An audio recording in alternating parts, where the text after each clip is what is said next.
The teams combined for 90 points, more than 1,000 yards of offense. Yeah, well, perhaps an NIT championship is the pot of gold at the end of JMU's rainbow. Coach Jared Hatcher summed it up best when he said this would be the team he would be talking about for years to come.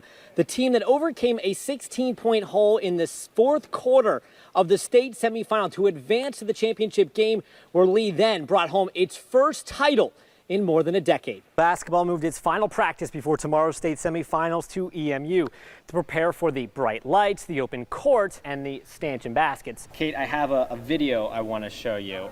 I think that's your game-winning state championship home run. What was that like for you as a player? $30 million will certainly buy you 2 ribbon boards and, of course, 3,500 seats. New locker rooms, a new film room, and that's because $30 million will get you all of this.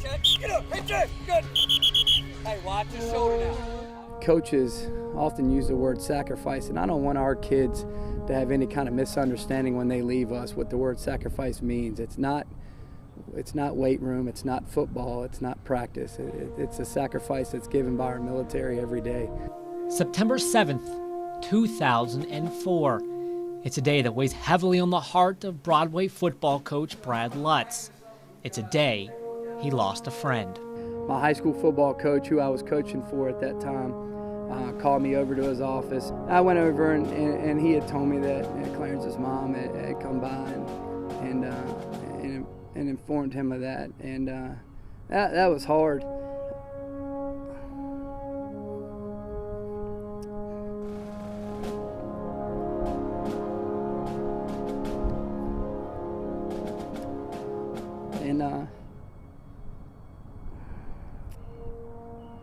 And it remains hard. Lutz's former teammate at Verona High School, Clarence Adams, was killed during Operation Iraqi Freedom. To keep his memory alive, in 2009, Lutz began a tradition at Broadway that dedicated each game to a fallen soldier. Army Corporal Daryl Linder is from North Carolina. 1 year into the tribute, the team began honoring one of their own. You know, I just thought Bucky was out of harm's way. I guess I was naive about that. I just thought, you know, he was safe. It's the worst nightmare a parent can ever go through. On June 12, 2010, a roadside bomb killed Brian Bucky Anderson. He was a 2004 Broadway graduate, an all-district football player and wrestling state champ. Each season, Bucky and Clarence are honored, and this summer, Coach Lutz took the seniors to Arlington National Cemetery, where the players picked the others. You know, there's over 400,000 soldiers that laid to rest there, and we went to Section 60, which is primarily soldiers that were killed in Iraq and Afghanistan, and there were even some families up there visiting family members themselves. One of those families was that of Army Sergeant Alexander J. Bennett, a soldier Davis Peltonen selected. Davis met his brother. He didn't really talk much about his brother. I told him, you know, what we were doing, but he just told me to enjoy high school. Told me it was the best times of his life and to really take advantage of every opportunity. It'll be something I probably won't ever forget. You know, being a Gold Star family is a tough situation, and I think they find some relief knowing that a football team in Virginia is thinking about their son while they play ball. At the end of the season, a soldier tribute game pays one final salute to soldiers fallen, to family, to friends, to a brother killed 12 years ago.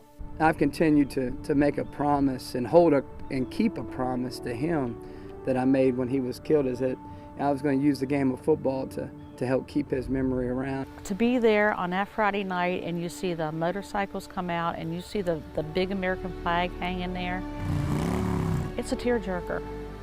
I still cry at every military tribute game. I cry. You're not promised anything in sports. You know, there's going to be years where you win a lot of football games, and there's going to be years that you don't have a ton of success on the field. But our kids leave here, they understand that life is extremely precious and sometimes short. They also understand that one act, one thing like a tribute on a Friday night football game can touch so many lives.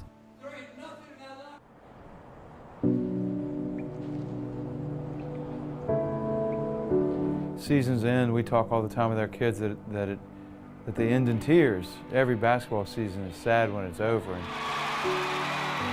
some seasons end in tears of joy and some end in just regular old tears of sadness. So I don't know how to react with it ending in tears of joy in Richmond. For the first time as a head coach, Jarrett Hatcher's season ended with a smile. An RE Lee State championship, years in the making, was finally won. I told them when they were freshmen, we're gonna win a state title. And to see the fruits of your labor, it's pretty humbling and it's pretty surreal. The victory brings a family's history full circle. Jarrett's dad, legendary Lee coach Paul Hatcher, is the winningest head coach in VHSL history, with more than 897 wins and 4 state titles.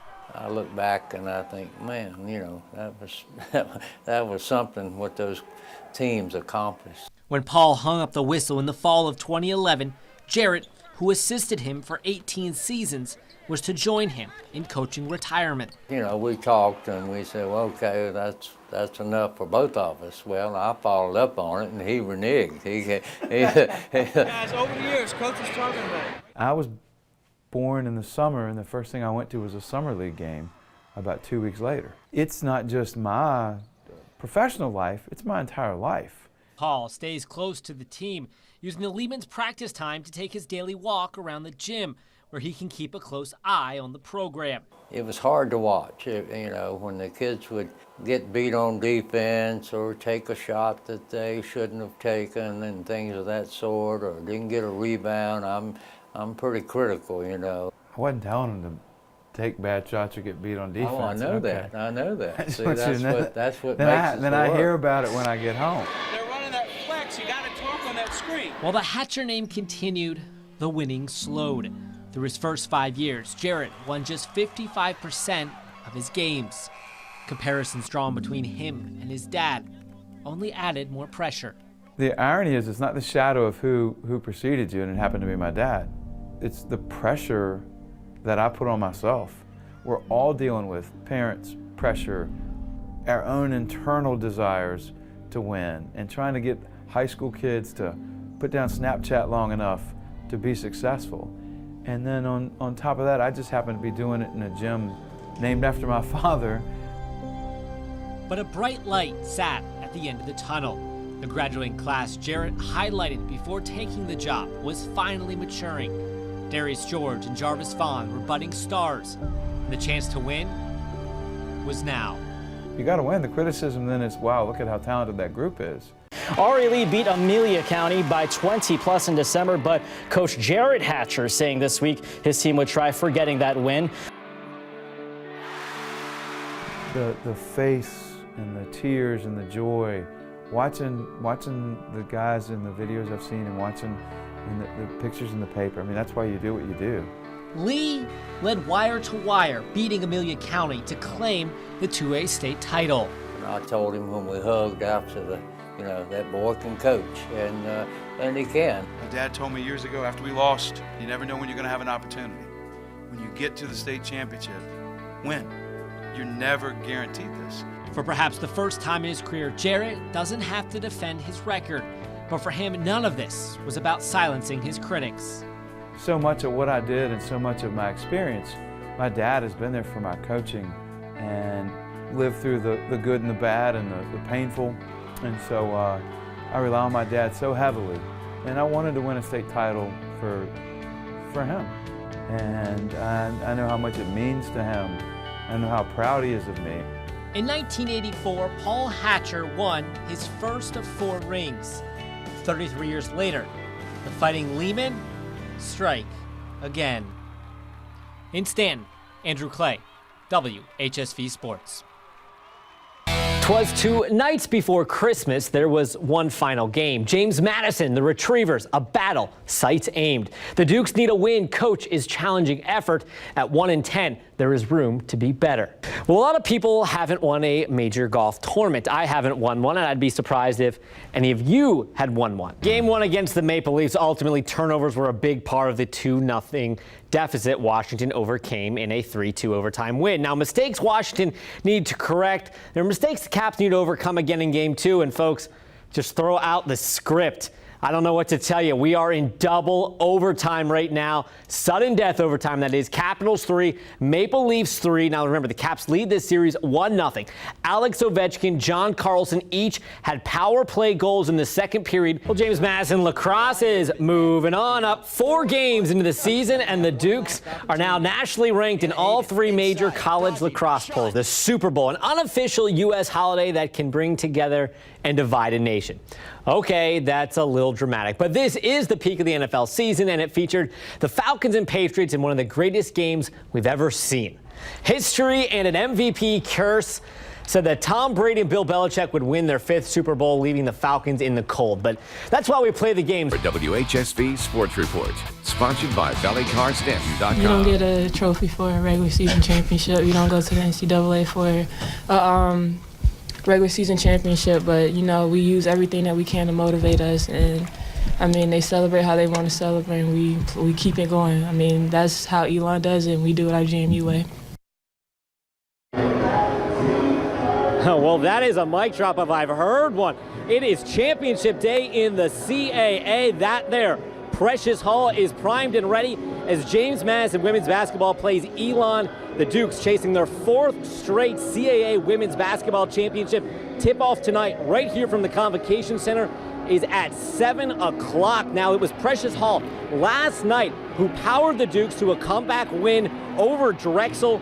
It was a 76-68 win. She scored 37 in the game. On the other bench, the regular season champs, Elon, won their first 2 games, but a total of 56 points. Yeah, the Phoenix are cruising right now. Now, JMU and Elon are meeting for a 3rd time this season. Madison won the first 2 games, and Coach Sean O'Regan says he'll take a close look at those wins before tonight's tip.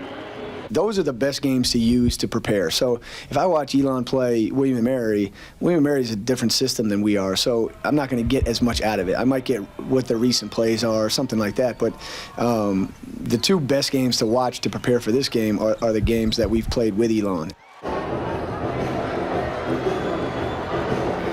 In other championship action, Broadway basketball becomes the 6th straight Valley District girls team to win a state title, beating Magna Vista 51-41 yesterday. The win is also the school's first state title in any sport.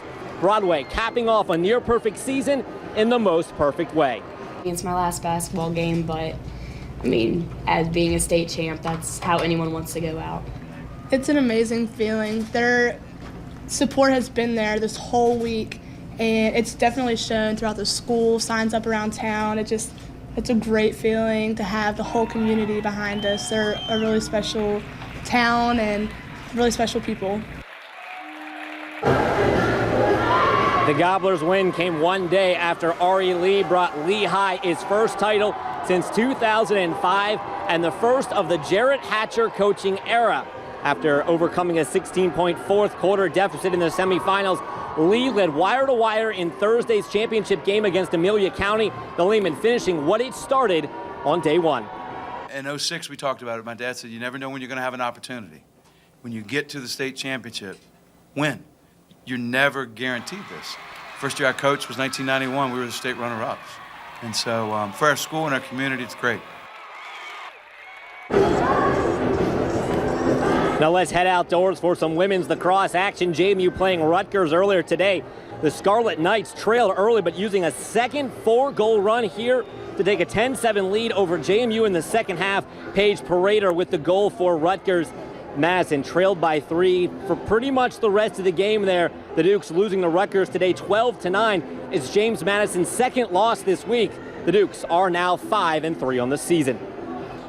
Finally, the third race of the NASCAR season takes us to Viva Las Vegas, where Brad Keselowski grabs the pole for tomorrow's race. Keselowski beating out Martin Truex Jr. and Ryan Blaney for the front spots. The green drops tomorrow afternoon at 3:30. You can watch that race right here on the Valley's Fox. Of course, our attention tonight, though, right here at the Convocation Center, where JMU is playing Elon in the CAA championship game. Again, that game tips off at 7 o'clock. The Dukes chasing their 4th straight conference tournament championship. It's cold outside, so come indoors for what should be an excellent basketball game. Live at the Convocation Center, Andrew Clay, WHSV Sports.